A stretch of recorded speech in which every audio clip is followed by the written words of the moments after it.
আসসালামু আলাইকুম। Hello guys, আপনারা দেখতে পাচ্ছেন আজ আমরা চলে এসেছি মালদার সেই বারোদুয়ারি মসজিদ, যেটা 1526 খ্রিস্টাব্দে সুলতান নাসরত শাহ তিনি নির্মাণ করেছিলেন। দেখছেন পুরোটাই পাথর দিয়ে সাজানো। এটি এক গম্বুজ বিশিষ্ট মসজিদ ছিল, যেটা আজ পুরোটাই ধ্বংসস্তূপ এলাকা হয়ে গেছে। তো এখন আমরা সেই মসজিদের ভেতরের দিকে এগোচ্ছি। দেখেন আমরা মসজিদের ভেতরের দিকে যাচ্ছি। দেখুন কত সুন্দর মসজিদের ভেতরটা। দেখেন এখানে মানুষ পর্যটক স্থান হয়েছে। এখন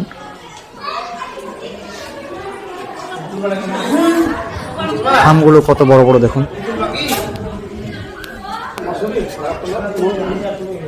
দেখেন এইগুলো আগে মসজিদের ভেতরেই ছিল, ভেতরকার এরিয়া, কিন্তু এখন সেগুলো কালের পরিবর্তে ভেঙে গেছে। আপনারা দেখতে পাচ্ছেন এটা ছিল মসজিদের এক সাইড, ভেতরগুলো সব ভেঙে গেছে, গম্বুজগুলো ভেঙে চূর্ণ বিচূর্ণ হয়ে গেছে। দেখতে পাচ্ছেন এটা হচ্ছে সেই মসজিদের ভেতরের অবস্থা।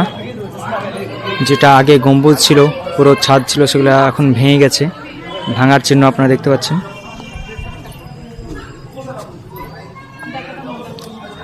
এইগুলো সে মেহরাব ছিল।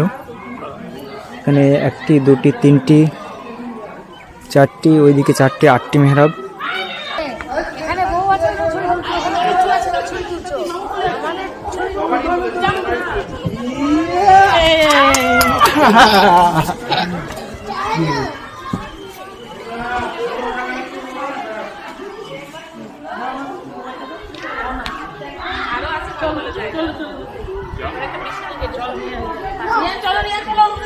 পুরোটাই পাথর দিয়ে তৈরি, কত মোটা পাথর আপনারা দেখতে পাচ্ছেন, কত বড় বড় পাথর দিয়ে সাজানো আছে।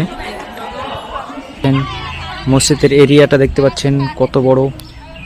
এখান থেকে সুলতান নাসরত শাহ 1526 খ্রিস্টাব্দে তিনার শাসন ব্যবস্থা চালু ছিল।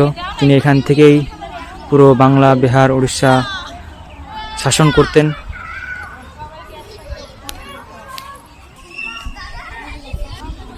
পুরো রাউন্ডটা একবার আমরা ঘুরে দেখাবো।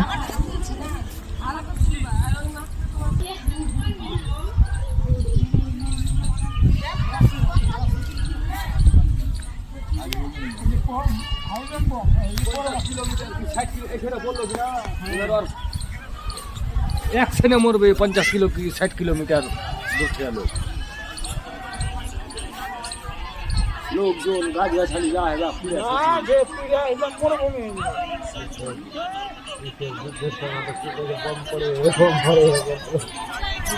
আরে পাকিস্তান বাংলাদেশ হুমকি দিছিল, তার তখন নিয়ে নেওয়া মুর্শিদাবাদে রাখলে না,